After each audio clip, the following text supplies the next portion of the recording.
सो anyhow हम शुरुआत करते हैं। मेरा नाम डॉक्टर उदय शाह है। 95 में मैंने मेडिकल पास किए और 95 से 98 तक मैं रामकृष्ण मिशन हॉस्पिटल में एज अ फैमिली फिजिशियन मैंने अपॉइंट हुआ था। और उसके बाद में मैंने डिप्लोमा इन गायनेकोलॉजी किया वाडिया हॉस्पिटल से और कुछ गायनेक प्रैक्टिस की, पेडियाट्रिशियन की कुछ प्रैक्टिस की। लेकिन एलोपैथी में बहुत सी लिमिटेशंस मुझे पता चली, तो मैं धीरे धीरे योगा, नेचर क्योर, एक्यूप्रेशर, फिर प्राणी किलिंग, ऐसे करते करते आज 125 थेरेपियाँ मैंने सीख ली है और उन सारे थेरेपियों के ऊपर मैं रिसर्च करता हूँ। तो ये कहना तो मुश्किल है कि कोई भी एक थेरेपी कंप्लीट है। हर एक थेरेपी का एक एडवांटेज है और हर एक थेरेपी की एक लिमिटेशन है। डिसएडवांटेज किसी थेरेपी की कभी नहीं होती, ना कोई एलोपैथी की, ना होम्योपैथी की, ना आयुर्वेदा की, ना एक्यूप्रेशर की, क्योंकि हमारे बॉडी में करीबन 72,000 नाड़ियाँ हैं और काफ़ी चक्रस है, मेजर चक्रस, माइनर चक्रस है, काफ़ी मेरिडियंस है, काफ़ी सेल्स है, टिश्यूज़ है, ऑर्गन्स है, सिस्टम्स है। तो डिपेंड्स अपॉन हमारा कौन सा सिस्टम या कौन सी मेरिडियंस, कौन से चक्र डिस्टर्ब हैं, हमें समय समय पे अलग अलग थेरेपियाँ काम करती है। अब कुछ लोगों को एक्यूप्रेशर काम करती है, कुछ लोगों को योगा काम करते हैं, कुछ लोगों को डाइट काम करते हैं, कुछ लोगों की डिटॉक्सिफिकेशन काम करते हैं। और अगर देखा जाए तो मेडिकल साइंस आज एक कंप्लीट साइंस है, लेकिन ड्रॉबैक क्या है मेडिकल साइंस का, या लिमिटेशंस कहो, कि वो काफ़ी बार परमानेंट ट्रीटमेंट नहीं करते हमें। जैसे अभी किसी को डायबिटीज़ है, ब्लड प्रेशर है, अर्थराइटिस है, अस्थमा है, हम उनको दवाई देके पैलिएशन करते हैं, सप्रेस करते हैं, लेकिन दवाइयों से या बीमारियों से एक साथ हम फ्री नहीं कर सकते। तो लोग काफ़ी बार आदी हो चुके रहते हैं मेडिसिन के। सर्जरी एलोपैथी का बेस्ट साइंस है, इन्वेस्टिगेशन भी बेस्ट साइंस है मेडिकल साइंस का। कुछ इमरजेंसी केसेस में, कैजुअलिटीज़ में हमें मेडिकल साइंस की 101% लाभ लेनी ही पड़ती है, चाहे वो आईसीयू का है या एक्सीडेंटल केसेस है या ऑर्थोपेडिक केसेस है या गायनेक केसेस है। लेकिन कहीं कहीं पे हम ये सोचते हैं कि दोनों अगर पैरेलल चलें तो बहुत ही अच्छा है, क्योंकि कोई कंट्रोवर्सी नहीं है, कोई ऑपोजिशन नहीं है। जितनी भी एलोपैथी साइंस छोड़ के जितनी भी साइंसेस हैं वो नेचुरल साइंसेस है, तो उसके साथ अगर आप एलोपैथी को मिला लेंगे तो मुझे लगता है बहुत जल्दी काम हो जाएगा। बिकॉज मेडिकल साइंस हमें रिकवर करता है और स्पिरिचुअल साइंस हमें क्योर करता है। हमें क्योर भी होना है, हमें रिकवर भी होना है। एम आई राइट और रॉन्ग? अगर मान लो आपका 300 डायबिटीज़ है, ऐसे मोमेंट पे आपको मेडिसिन लेनी ही पड़ेगी। आपका कहीं एक्सीडेंट हो गया, आपको फ्रैक्चर हो गया, वहाँ पे आपको एलोपैथी का सहारा लेना ही होगा।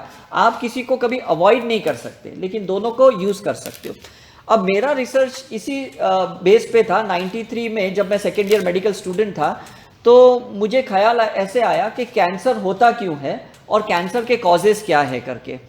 तो मैंने काफ़ी, हमारे मेडिकल कॉलेज के प्रोफेसर्स थे, प्रिंसिपल थे, उन्हें पूछा। उन्होंने काफ़ी अपने जो मेडिकल टर्मिनोलॉजी के हिसाब से बताया कि ये कैंसर के कॉजेज़ होते हैं। फिर मैं दिल्ली में गया एम्स हॉस्पिटल में, वहाँ पे मुझे एक डॉक्टर मिले और वहाँ वो नेचर क्योर के डॉक्टर थे। मैंने उन्हें पूछा कि भाई आपके हिसाब से कैंसर के कॉजेज़ क्या हैं। तो उन्होंने बहुत सिंपल सा जवाब दिया कि नेचर के लॉ को आपने जितना ज़्यादा तोड़ा है उतना आपको वो तोड़ेगा, और अगर ज़्यादा तोड़ा है तो वो कैंसर से आपको तोड़ेगा, कर्क रोग से आपको पीड़ित कर देगा। तो मैंने फिर उनसे पूछा भाई नेचर के लॉज क्या हैं। फिर उन्होंने धीरे धीरे मुझे 6 महीने में पूरी ट्रेनिंग दी, नेचर्स के लॉज के बारे में समझाया। तो थियरी तो मैं समझ गया, लेकिन मैंने उनसे रिक्वेस्ट किया कि पंचगनी में हिल स्टेशन पे हम एक कैंसर कैंप करते हैं फ्री ऑफ चार्ज, और हम पेशेंट्स को, मरीज जो कैंसर के हैं, सेकेंड थर्ड स्टेज के हैं, उनके ऊपर प्रैक्टिकल करके देखते हैं आपका नेचर साइंस के हिसाब से। तो उन्होंने कहा ठीक है। फिर हमने 1 मंथ का रेसिडेंशियल कैंप किया बिफोर टाटा हॉस्पिटल में। हमने उनकी इन्वेस्टिगेशन करवाई और 1 महीने बाद सारे पेशेंट्स की री इन्वेस्टिगेशंस करवाई और 70 to 80% हमें पॉजिटिव रिजल्ट्स मिले। टाटा के डॉक्टर्स ने हमें अप्रूवल दिया, प्रेस कॉन्फ्रेंस की हमने, सुनील दत्त ने साहब ने हमें अवार्ड भी दिया फॉर बेस्ट कैंसर रिसर्च। तभी तो मैं सेकेंड ईयर स्टूडेंट था, इसलिए मैंने उसको इतना अच्छे से नहीं ले पाया। लेकिन जैसे मैं मेडिकल प्रैक्टिस में आया, मुझे लगा उससे मुझे रीस्टार्ट करना होगा। तो 98 में मैंने उसी साइंस को रीस्टार्ट किया रिसर्च के तौर पे, और आज करीबन 8000 कैंसर के पेशेंट के ऊपर हमने काम किए। काफ़ी डायबिटिक पेशेंट के ऊपर, जो भी क्रॉनिक इनक्यूरेबल केसेस होते हैं उनके ऊपर हमने काम किया।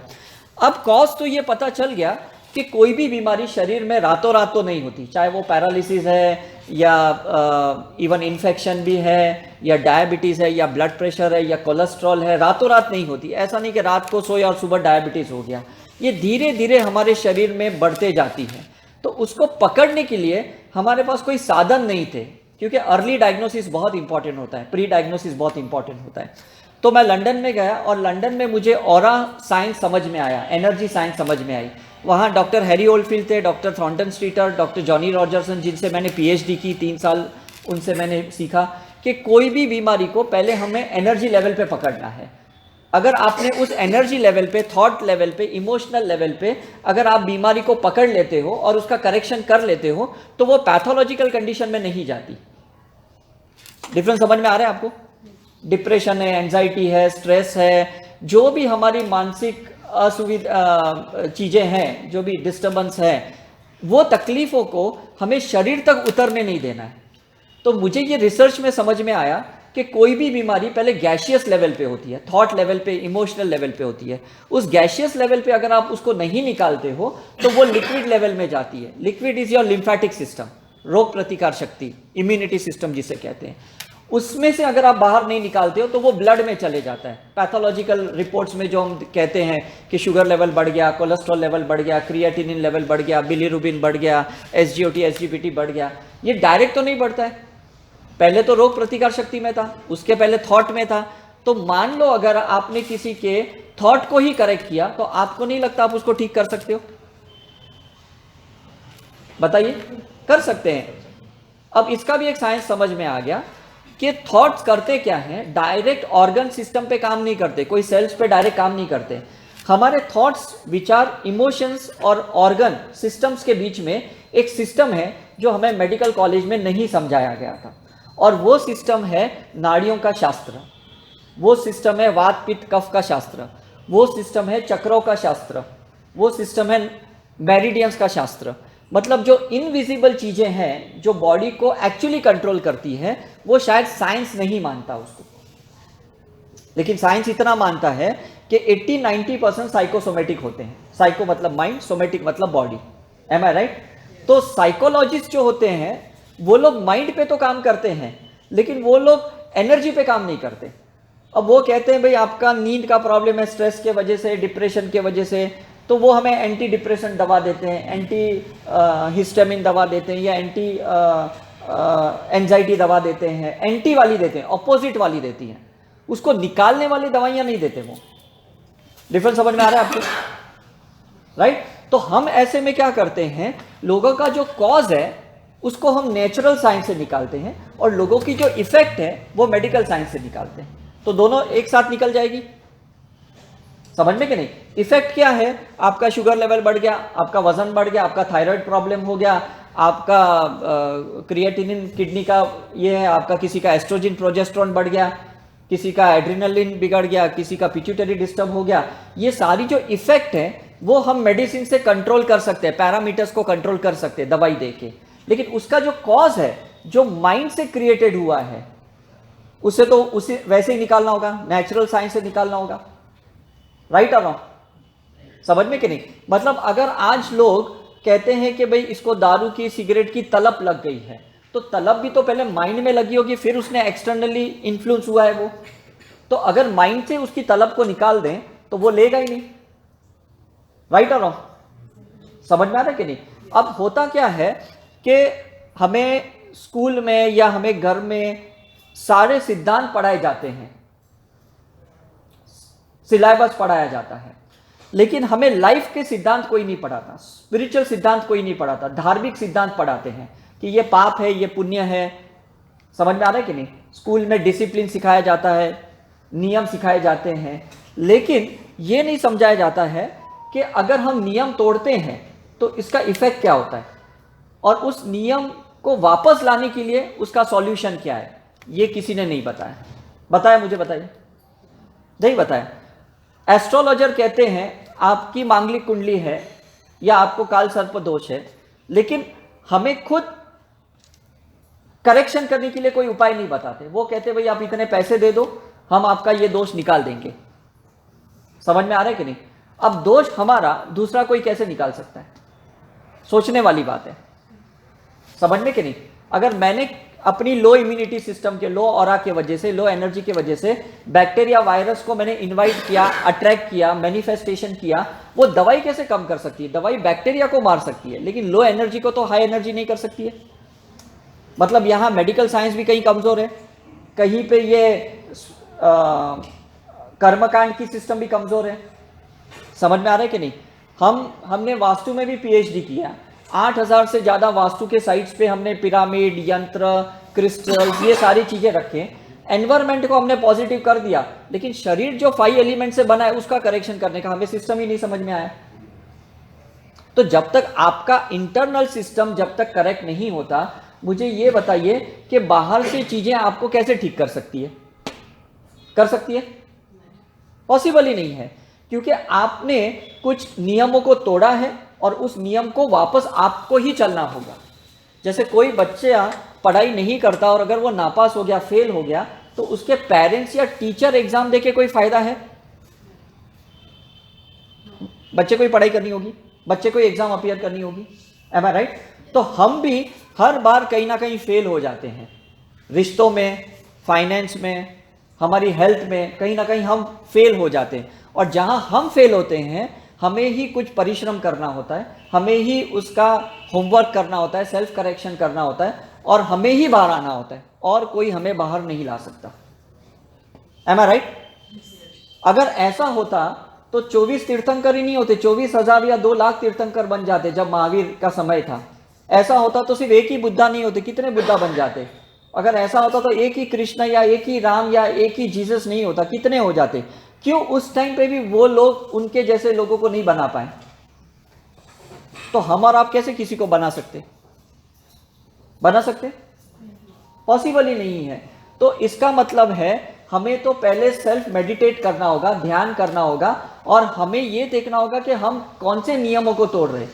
आहार के, विहार के, विचार के, व्यवहार के, जो भी नियम हमने तोड़े हैं, खाने पीने के, सोचने उठने समझने के, उसे हमें ही फिर से उसका दुरुस्त करना होगा, उसका करेक्शन करना होगा।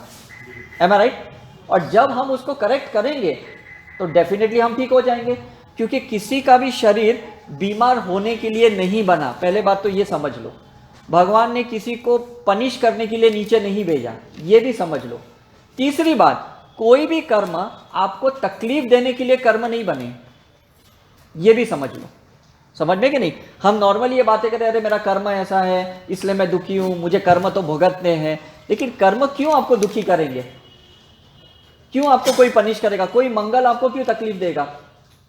कोई नीच का सूर्य आपको क्यों तकलीफ देगा? कोई काल सर्प दोष आपको क्यों तकलीफ देगा? किसे क्या पड़ी है मुझे बताइए, टेल मी हॉनेस्टली।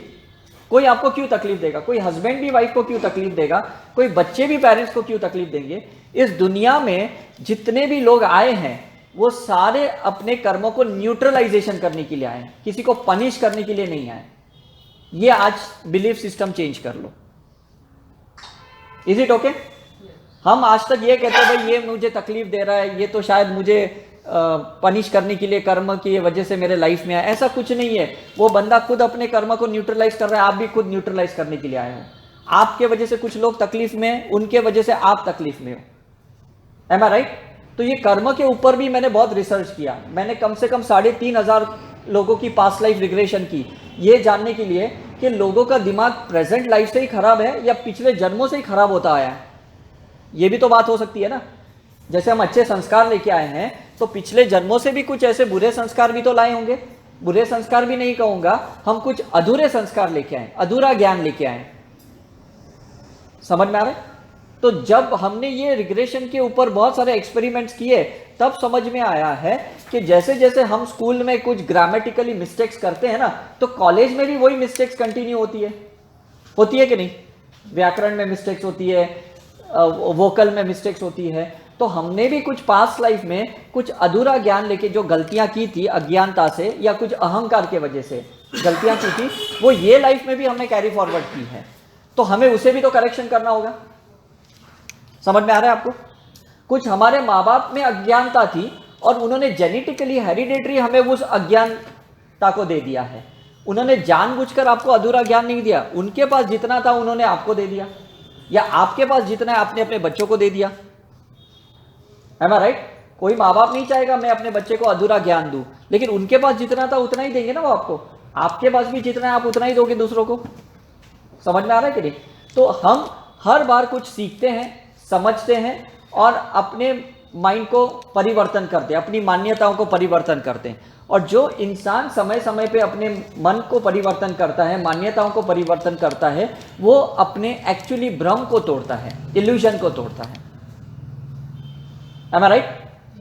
और जैसे भ्रम टूट जाते हैं ना, एक नया माइंड क्रिएट होता है, एक नया सॉफ्टवेयर क्रिएट होता है और एक नया प्रोग्रामिंग क्रिएट होता है और उस नए माइंड का नया अनुभव होता है, एक्सपीरियंस होता है। फिर पुराना वाला फिर छोड़ना होगा, फिर एक नए माइंड को क्रिएट करनी है। राइट और रॉन्ग? हमने इतने जन्म लिए हैं, हमने हिंदू जन्म में सभ्यताएं सीखी है, हमने इस्लामिक में सीखी है, क्रिश्चियनिटी में, बुद्धिज्म में, जैनिज्म में। ये एक पाठशालाएं तो हैं, सिलेबस तो है, मुझे बताइए और क्या है? उसके सिद्धांत है ना जो हम समझते हैं और उसका अनुकरण करते हैं, हम प्रैक्टिकल में हमारे लाइफ में उसको उतारते हैं। समझ में आ रहा है? ये अभी गणपति फेस्टिवल चल रहा है, उसका भी सिद्धांत सेम है कि गणपति को हम 1.5 दिन 5 दिन घर पे लेके आते हैं, 8 दिन आरती करते हैं, पूजा पाठ करते हैं और उसके बाद में उसका विसर्जन करते हैं। मतलब उस गणपति को मिट्टी से हम एक मूर्ति बनाते हैं और उस मूर्ति को भगवान मानते हैं, सारी अपनी नेगेटिव एनर्जी वो ले लेते हैं और उसको पानी में डुबा देते हैं। फिर से हम फ्रेश हो गए, हमारा ऑरा फिर से पॉजिटिव हो गया। शायद यही है ना? तो हम भी अपना यही तो काम कर सकते हैं। हम भी ध्यान योगा करके, साधनाएं करके अपनी एक छवि बनाते हैं और फिर समय समय पे उस छवि का विसर्जन कर देते हैं, फिर एक नई छवि क्रिएट होती है। उसी मिट्टी से फिर उस दुर्गा माँ की नवरात्रि में आइडल बनती है, फिर उसकी पूजा करते हैं, उसको फिर विसर्जन करते हैं। मतलब देखो वही मिट्टी है, उसको आकार हम ही देते हैं, भगवान हम ही मानते हैं, मंत्र उपचार हम ही करते हैं, प्राण प्रतिष्ठा भी हम ही करते हैं, आरती अभिषेक भी हम ही करते हैं, हम ही उसको विसर्जन करते हैं। तो क्यों ना हम अपनी ही छवियों को समय समय पे विसर्जन करें? हो सकता है कि नहीं? हो सकता है, क्योंकि अगर आप उसी माइंडसेट से जियोगे, आपको भी तकलीफ है और आप आगे भी नहीं बढ़ोगे। कोई बच्चा अगर 5th स्टैंडर्ड में फर्स्ट आता है और वो कहेगा भाई मुझे तो इसी स्टैंडर्ड में कंटिन्यू करना है, तो क्या उसके लिए अच्छा है? अच्छा नहीं है, उसे 6th में जाना होगा। समझ में आ रहा है कि नहीं? लेकिन हमारा क्या होता है, हमें लगता है कि एजुकेशन सिर्फ स्कूल और कॉलेज में होता है, लेकिन ऐसा नहीं है। व्यवहारिक जीवन में भी एजुकेशन जब तक हम जीवित हैं वो होना चाहिए। जब तक लर्निंग है, सोल की अर्निंग है। आपकी लर्निंग खत्म हो गई, आपकी सोल की अर्निंग खत्म हो गई, आपका कोई इवोल्यूशन नहीं होता है। Is it right? अब मैं साइंस के बारे में समझाता हूं। ये तो थी फिलॉसफी की बात। साइंस कैसे मानता है इस चीज को? बहुत सिंपल चीजें हैं। हमारे बॉडी सेल्स है ना, जितने भी ऑर्गन है, आपके ग्लैंड्स है, हार्मोन्स है, ये सब है ना पॉजिटिव एनर्जी के वाइब्रेशन से इनका ग्रोथ होता है और इनका फंक्शन होता है। अब मान लो कोई चीज को आप एक्सेप्ट नहीं करते हो, तो क्या होगा बॉडी में? हाँ, नेगेटिविटी आएगी, राइट? अब मुझे ये बताओ, ये नेगेटिविटी बॉडी में कैसे काम करेगी? हाँ, ब्लॉकेजेस क्रिएट करेंगी। एम आई राइट? अब ये ब्लॉकेजेस क्या करेंगे? सोचने वाली बात है। हाँ, एनर्जी ब्लॉक करेंगे। हाँ नहीं, वो तो बताया इन्होंने, एनर्जी। पार्डन? एग्जैक्टली। देखो कैसा है, देखिए इसके बीच में एक साइंस है, मैं समझाता हूँ कि ये जो नेगेटिव थॉट्स है, ये एनर्जी का नेगेटिव ब्लॉकेजेस क्रिएट करते हैं। मतलब ऑरा में नेगेटिव एनर्जी क्रिएट करते हैं, इलेक्ट्रोमैग्नेटिक वेव्स में नेगेटिव ब्लॉकेजेस क्रिएट करते हैं। अब ये क्या करते पता है? एक रेजिस्टेंस क्रिएट करते बॉडी में, और रेजिस्टेंस के वजह से हमारा फंक्शन नहीं होता है। अब यहाँ रेजिस्टेंस है तो थायराइड काम नहीं करता है, यहाँ रेजिस्टेंस है तो हार्ट और लंग्स काम नहीं करते, यहाँ रेजिस्टेंस है तो पेनक्रियास काम नहीं करता है, यहाँ रेजिस्टेंस है तो लीवर काम नहीं करता है, और नीचे रेजिस्टेंस है तो ओवरी, टेस्टोस्टेरॉन्स काम नहीं करते, यूट्रस काम नहीं करते, फैलोपियन ट्यूब्स काम नहीं करते, और नीचे अगर रेजिस्टेंस है तो पाइल्स होता है, फिशर्स होता है, फाइब्राइड हो जाता है, और नीचे रेजिस्टेंस है तो बोन ट्यूमर हो जाता है, ब्लड केमिस्ट्री बिगड़ जाती है। मतलब देखो कि नेगेटिविटी नेगेटिव एनर्जी का ब्लॉक क्रिएट करता है और नेगेटिव ब्लॉक रेजिस्टेंस क्रिएट करता है। Is it right? समझ में आ रहा है कि नहीं? हमें जैसे पॉजिटिव हो गए तो वो नेगेटिव रेजिस्टेंस निकल जाता है, तो एक फ्लो शुरू हो जाता है, ब्लड का फ्लो, एनर्जी का फ्लो, लिम्फेटिक का फ्लो शुरू हो जाता है। और जैसे फ्लो शुरू हो जाता है बीमारी वहीं खत्म हो गई, बात खत्म है। किसके पेनक्रियाज में ब्लॉकेज है तो उसका इंसुलिन सिक्रीशन नहीं हो रहा है, किसका यहां ब्लॉकेज है तो उसका T3 T4 डिस्टर्ब हो जाता है। समझ में आ रहा है कि नहीं? तो ये सारी चीजें क्या है कि जो भी कमियां और खामियां हैं हमारे अंदर, उसकी तो गांठें बनती है। अगर हमारी कमियां और खामियों को समय समय पे निकाल दें, ये जितने भी जो त्योहार बने हैं ना इस इंडिया में, आपको क्या लगता है ये धार्मिक क्रियाएं? बिल्कुल नहीं है, ये सारी शरीर की शुद्धिकरण क्रियाएं हैं। आप फास्टिंग करो, आप व्रत रखो, आप नंगे पैर कहीं चलो, ये जितनी भी क्रियाएं आप करते हो ना, ये एक्चुअली क्या करता है, बॉडी का ट्रांसफॉर्मेशन करता है। लेकिन हमें पता ही नहीं, हमें तो लगता है नहीं मैं तो करवा चौथ पति के लिए रखती हूँ, मैं तो ये उपवास माता के लिए, रानी के लिए रखती हूँ, ये तो इसके लिए रखती हूँ। एक्चुअली वो नहीं था। वो पुराने जमाने के लोगों को पता था कि उन्हें बीमारी नहीं होनी चाहिए, इसलिए उन्होंने बीच बीच में लोगों को कोई एक सिद्धांत दिए शरीर की शुद्धिकरण करने के लिए, अपनी रूटीन को ब्रेक करने के लिए, अपने कंफर्ट जोन को ब्रेक करने के लिए कुछ हमें एक्सरसाइज दी गई। समझ में आ रहा है कि रोज आप नॉर्मल अनाज खाते थे, एक दिन आप फल आहार पे आ गए तो आपका पैटर्न ब्रेक हुआ कि नहीं? समझ में आ रहा है कि नहीं? आपने हस्बैंड की पूजा की, या आपने आपके जो पेरेंट्स हैं, एंसेस्टर्स हैं, उनको 4 धाम की यात्रा करवाई, उनके आपने पैर छू लिए, जैसे आपने पैर छुए उनकी पॉजिटिव एनर्जी आपने अंदर ली, जैसे अंदर एनर्जी जाती है फिर कुछ पैटर्नें टूटती है, एक ट्रांसफॉर्मेशन आता है, एक रिस्पेक्ट क्रिएट होता है, एक लव क्रिएट होता है। मतलब देखो कैसे कैसे साइलेंट काम करता है ये चीजें। लेकिन किसी ने भी उस धार्मिक क्रियाओं को साइंस के हिसाब से हमें कभी नहीं समझाया। और सबसे बड़ा प्रॉब्लम क्या हो गया कि हम नहीं समझे, हम अपने बच्चे को नहीं समझा पा रहे। इसलिए आज हमारी जो जनरेशन है ना, यंग जनरेशन, ये बिल्कुल फॉलो नहीं करती है। क्यों? क्योंकि आपके पास आंसर ही नहीं है, आंसर ही नहीं है आपके पास। मैं पिछले मंथ मेरे दोनों बच्चों को 4 धाम की यात्रा के लिए लेके गया था, लेकिन मेरे पास आंसर सब चीज के थे। उन्होंने जहां जहां पे भी मुझे पूछा भाई यहाँ क्यों लाए, यहाँ क्यों लाए, इससे क्या होगा, उससे क्या होगा, मैंने टोटली उनको आंसर समझा दिया। तो वो बहुत खुशी खुशी से 4 धाम यात्रा कर लिए। अब मान लो अगर मैं आंसर नहीं देता तो मैं तो डोमिनेटिंग पेरेंट्स माना जाता कि भाई जबरदस्ती ले आया, क्या करेंगे, मना भी नहीं कर सकते। राइट और रॉन्ग? तो पहले तो आप क्या करो, उन्हें समझो, फिर अपने आप को समझो, और दोनों में जो माइंड डिफरेंसेस है ना उसको समझो। हम ना अपने को समझते, ना उनको समझते, ना अपने डिफरेंसेस को समझते, और इसलिए पूरा टाइम रेजिस्टेंस हमारी बॉडी में क्रिएट होता है और बीमारी क्रिएट होती है। हम बीमार रहते हैं और हम सोचते हैं यार इसके वजह से मैं बीमार हूं, इसके वजह से मैं बीमार हूं, उसके वजह से मैं बीमार हूं। हम ब्लेम करते हैं उन्हें, ये नहीं मानते कि भाई हमने कुछ रेजिस्ट किया है और बीमार हम हमारे मान्यताओं की वजह से, हम उसको एक्सेप्ट नहीं कर पाए, ये हमारा प्रॉब्लम है। हम उन्हें स्वीकार नहीं पाए, हम कहते भाई बिगड़ा हुआ जनरेशन है, फास्ट जनरेशन है, ऐसे कपड़े पहनता है, ऐसे व्यवहार करता है, ये सोच सोच के हम उन्हें कोसते रहते हैं और डिफरेंसेस और बढ़ाते हैं। राइट? पहले तो जो पेरेंट्स थे वो फ्रेंडली रिलेशनशिप में थे, अब तो पेरेंट्स भी नहीं रहे, दुश्मन बन के रहते हैं बच्चों के लिए। समझ में आ रहा है कि नहीं? तो बच्चे चुपचाप चुप्पे चुप्पे सब काम करेंगे, एडिक्शन है, फ्रेंड्स है, लव अफेयर है, सब करेंगे, बताएंगे क्यों? क्योंकि वहां वो डिफरेंसेस समझ रहे हैं ना। आप धार्मिक क्रिया के इंसान हो, वो आध्यात्मिक क्रिया के इंसान है, वो फ्रीडम में मानते हैं, आप बंधनों में मानते हो।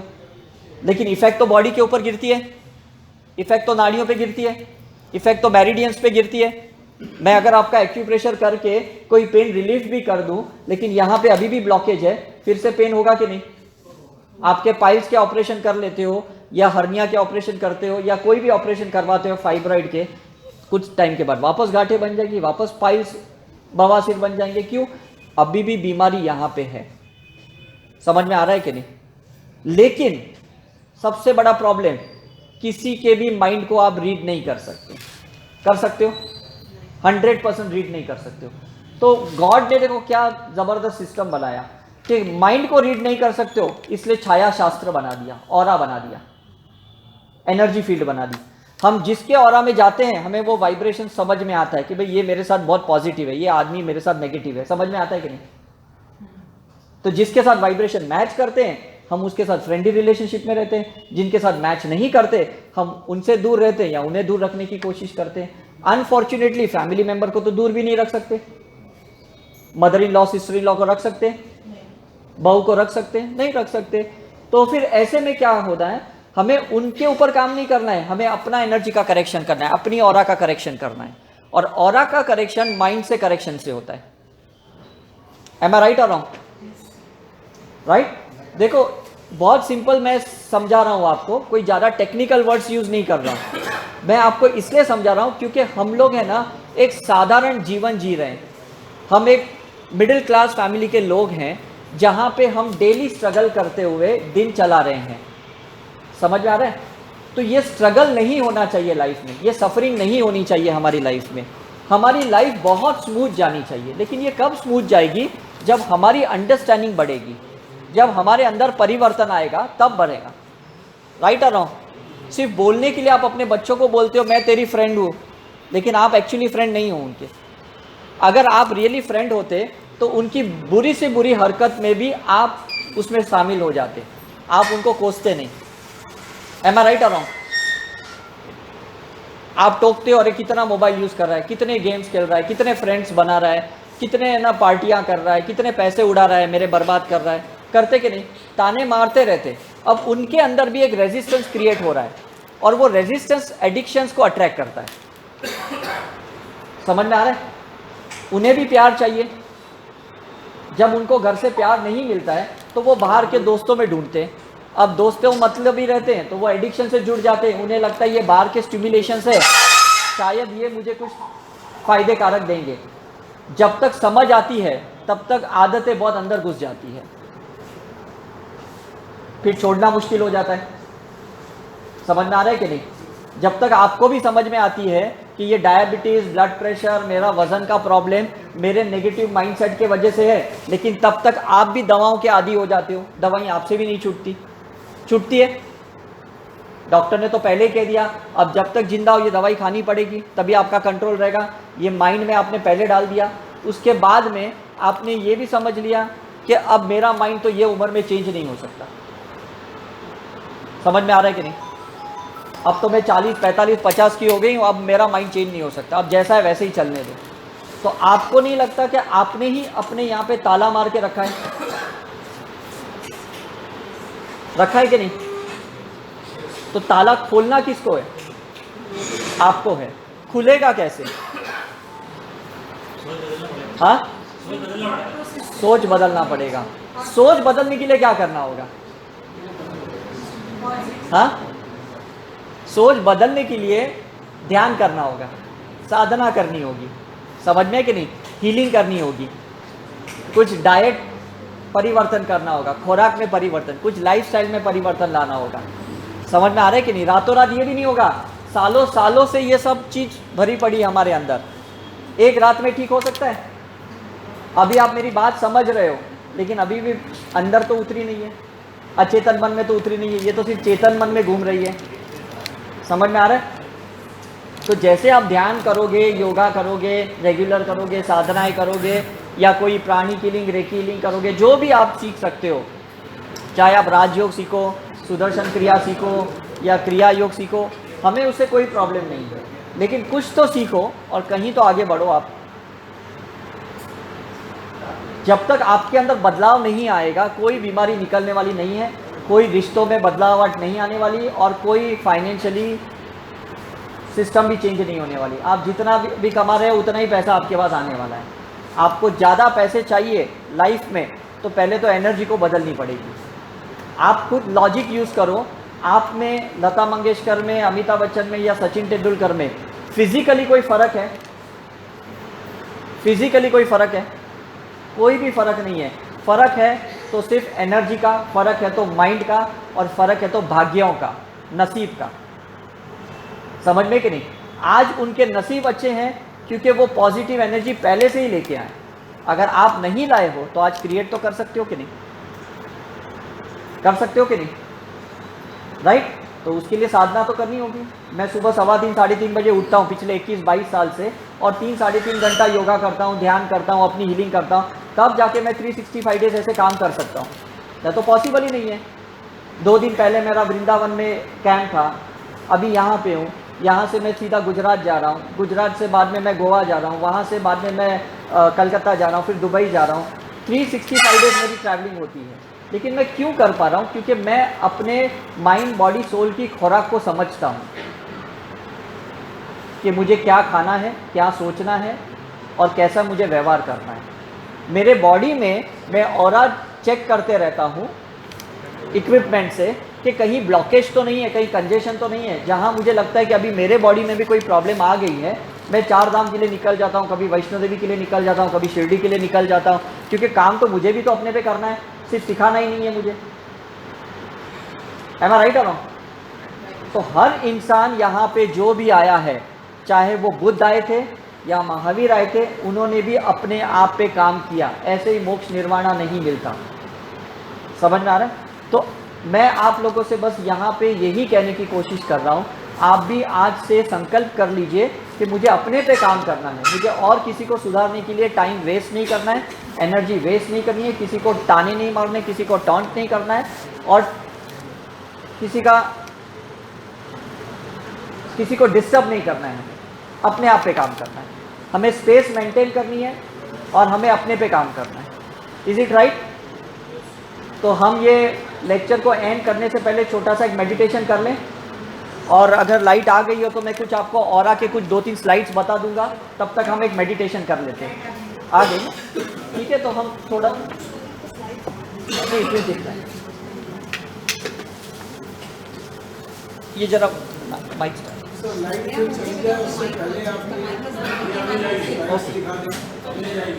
सॉरी, हाँ ये वो स्टार्ट ही कर रही है। यस यहाँ लाइट नहीं हो वो नहीं इसका ये वायर नहीं डाला आपने? अच्छा तो इसको चालू उसी तरफ ऑन है वो। अच्छा उस तरफ